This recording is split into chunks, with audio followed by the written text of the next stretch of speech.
Hi, welcome to Chapter 12. Chapter 12 is a very important chapter that is a great way to make sure that our text is in a proper format.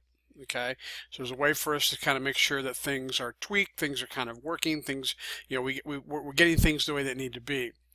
We're going to rely a lot on functions. So chapter starts out by saying that sometimes data that a program must work comes in the form of text. Word processors, text messaging, basically blah, blah, blah, blah, blah. All those type of things, we're getting this text. Now, again, there's a lot of room for error there, a lot of room for incorrect data, so to speak. So the earlier chapters of the book have demonstrated some text processing techniques such as case sensitive, making sure things are, uppercase, lowercase, those types of things. So here are some functions. Again, these are going to be built-in functions. We're going to assume these functions are available in some programming language. In Java, I believe most of these, if not all, are available in some type of a function that are basically built in to Java. So I can call this now. These are functions. That means they are returning something. So if I call the length function and pass it a string, it will return the number of characters. If I have append string 1 and string 2, it will take string 1 and append string 2 to it. Convert to upper, to lower. I think some of these we've already seen. Substring, I can basically pull out a piece of a text.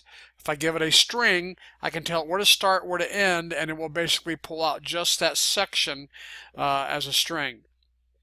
Contains, we know what that does. We give it a string, and we basically put in a contain string, and it will basically give us where it found, if it found that particular piece of string within another string. String to integer, again, that's going to return an integer data type. It's going to convert a string to an integer. String to real, same thing. It's going to convert a string into real data with decimal places. We can check to see, is it an integer or is it real? So before we would probably call string to integer or string to real, we would probably check to make sure, is it that type of data format, so that we don't try to get an error message converting a string into a integer or to a real when it really is not numeric data. So one of the big things we want to do is take a string and go character by character on that string to make sure that we are looking for a specific piece. For example, the example we're going to use here is in a little bit here is a password. So one of the biggest things about passwords is we want to make sure that when someone creates a password, we have one uppercase, at least one lowercase, at least one numeric, and then some type of special character like a pound sign and a dash, those types of things. So here we declare a string named Jacob. Now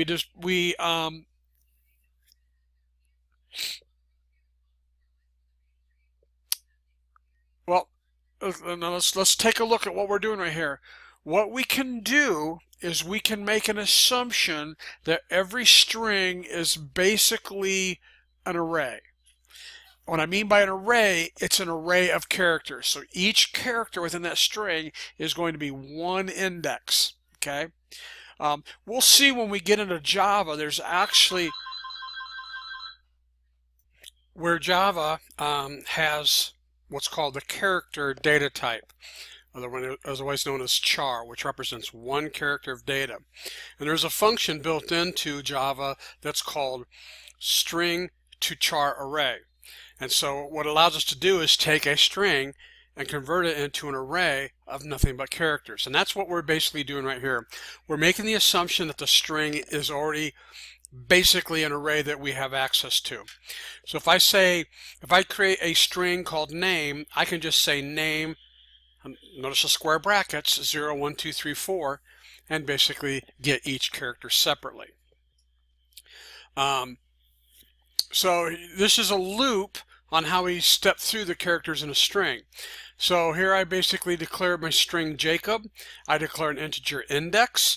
for index equals 0 to length name minus 1. Again, the length is the entire length of that, but since it's an array, we always have to go one below because we're starting at 0. And then we just say display name index, and it will display JACOB. It's as simple as that. So this example, changing individual character to a string, the program needs a string as input from the keyboard and then changes it, the letter to a D. So what we're going to do is we're going to get a string from the user, and we're going to change all T's to a D. So declare string str, declare integer index, display enter a sentence, input str. So now we've got the string from the user. Now I'm going to go through a for loop, and I say for index equals 0 to length of the string. So there is my function, built-in function. It will take the string and give you back the number of characters. And again, since we're using an array starting at 0, we have to subtract 1 from it. If str index equals t, a lowercase t by the way, then we're going to set str index equals d. So not only can I read a specific character out of a character array, I can also replace it with something else. So here I just do set str at that index with the letter D. So we get done, we will basically have look at that kitty cat, and it will now say look at that kitty cat. Okay. And again, make sure we stay within our index because we're going to get an out of bounds exception.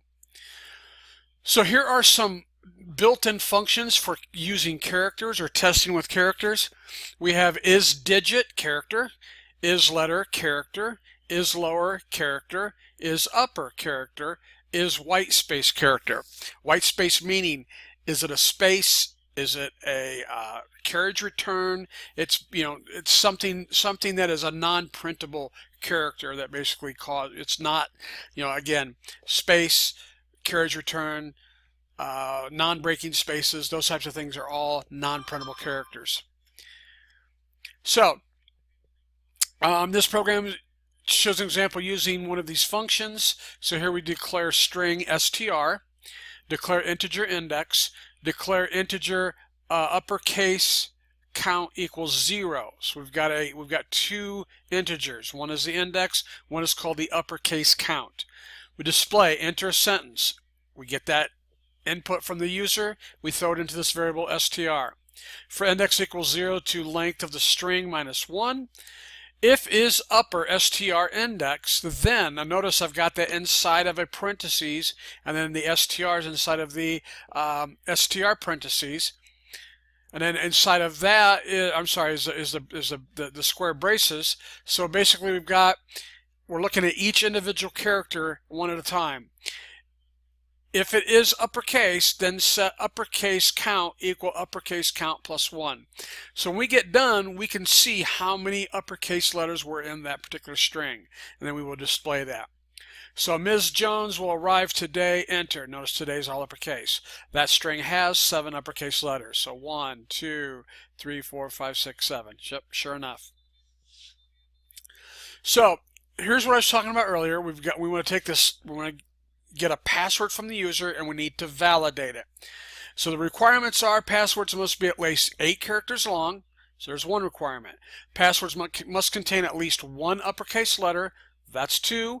Must contain at least 1 lowercase. That's 3. And must contain at least 1 numeric digit. That is 4. So here's how it's going to look. We've got a constant integer min length. We're going to set that equal to 8. I declare a string called password. I then display. This program will determine whether a password meets the following requirements. 1, it must be at least 8 characters long. 2, it must contain at least 1 uppercase letter. 3, it must contain at least 1 lowercase letter. And 4, it must contain at least 1 numeric digit. Display enter a password, we get that password. If the length of the password, so here's our very first check. If the length of the password is greater than or equal to the minimum length, we're going to continue on.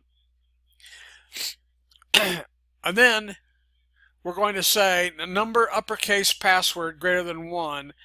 And these are all AND statements. So number uppercase password greater than or equal to 1. Number lowercase password greater than or equal to 1. Number digits password greater. Now, if you notice, those are functions we are calling. So we are passing the password to a function called number uppercase. We're passing the password to number lowercase. We're passing the password to number digits password. If it's equal to or greater than 1, we're going to continue on. So since it's an AND between all of those, every single one of those must be true in order for the entire if statement to be true. If all of those are true, we're going to display the password is valid. If any one of those are basically false, we are going to display the password does not meet the requirements. Okay, so here is number upper digit. Again, I think we've seen this previous. We basically know to step through this character by character, checking to see if it is uppercase or is upper. Here is the lower. It's going to be identical to is upper, except we are checking to see is lower. If any one of those characters, so if you notice what we're doing is we are setting a count. Okay, so the count will basically come back 1 or greater, because notice we set the count to 0. So anytime if that statement is ever true, we're going to add 1 to the count. Okay, and what we do, we always return the count. And then finally we have kind of the same thing. Now we have an integer count equals 0. And we're going to step through this. We're going to say if is digit, add 1 to the count, and we return the count. So when we come back to this guy, if so, number uppercase password greater than or equal to 1, number lowercase password greater than or equal to 1, or number digits password greater than or equal to 1. So if all 4 of those, because the very first thing we have to check is the length of the password, if all 4 of those are basically true, we basically have a good password. Now the problem with this particular program is, if we were to display an error message to the user, we don't know what the user did wrong. So we'd have to have a specific message that, make sure they type in an uppercase, make sure they type in a lowercase, make sure they type in a digit, so on and so forth, or 8 characters long. At this point, we just know it's an error. That's all we know. I believe they have, well, I guess not. I thought they'd have the flow chart. So here we have formatting and unformatting phone numbers. So here we have a phone number. I can either receive 10 digits and then format it with parentheses, spaces, parentheses and dashes, or if I receive it with parentheses and a dash, I can strip those out so that we can then unformat it. So pretty simple. I declare string phone number, display enter a phone number. The phone number you displayed must be formatted in left parenthesis, number, number, number, right parenthesis, number, number, number, dash, number, number, number, number. If is valid format phone number, then unformat phone number. So these are 2 functions that are returning something. Okay, this is going to return basically a true false. This is going to return well, let's see, that could be a method, because it could just be unformatting the number, and if it passed it by reference, then it would work that way. Yeah, then it must be doing that. So display the unformatted number is phone number. Else display that number is not properly formatted. So we're expecting the format to have parentheses and a dash. If it doesn't have one of those, or maybe has an extra space, then we're going to basically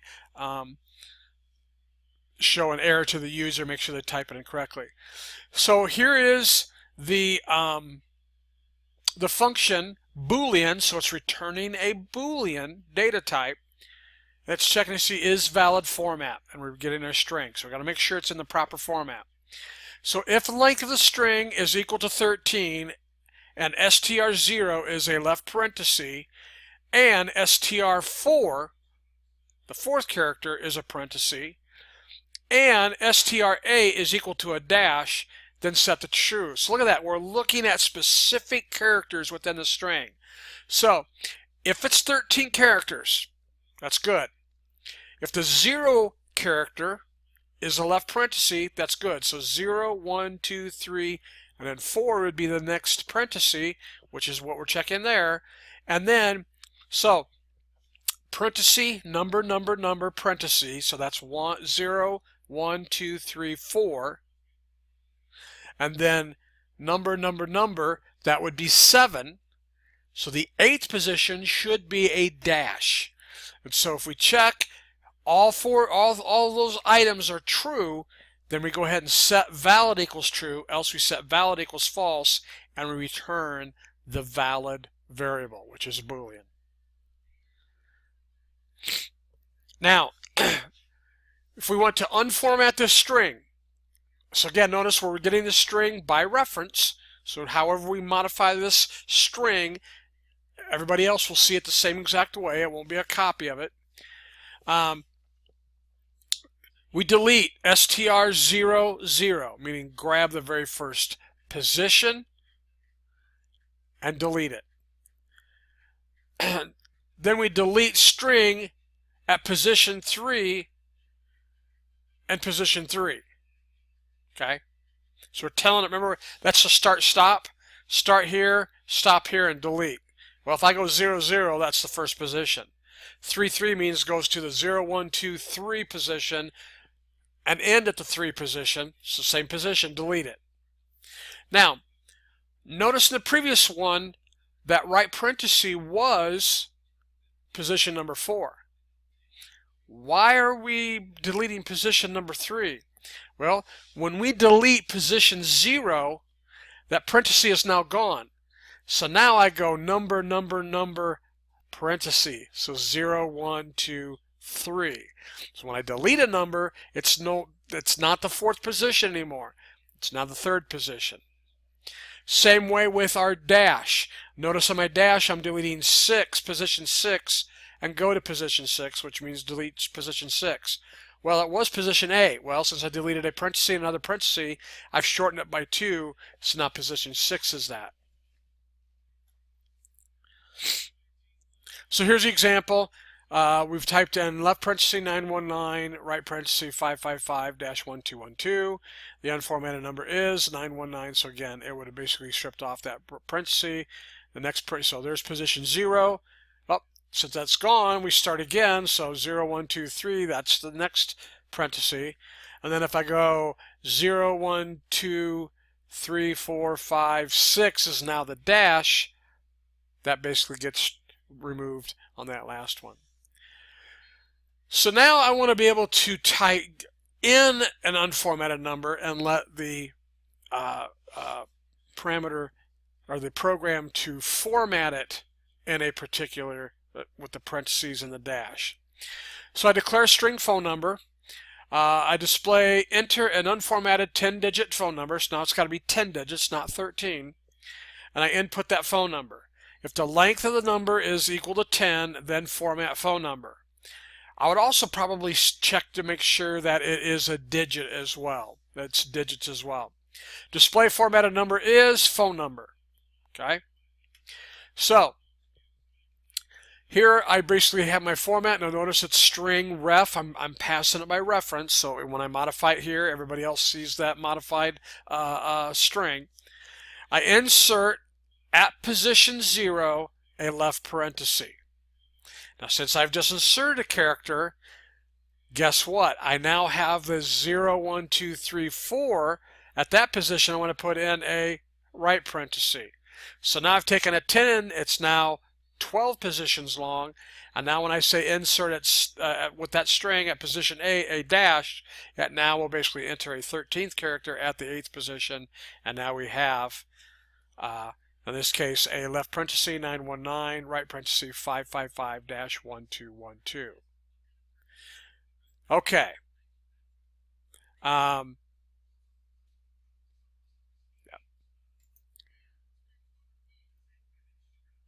Okay, so that was a pretty short chapter, very important chapter that allows us to make sure that we can take a string and basically check it character by character by character.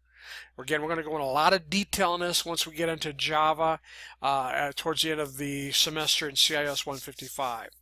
Again, if you have any questions, give me a call.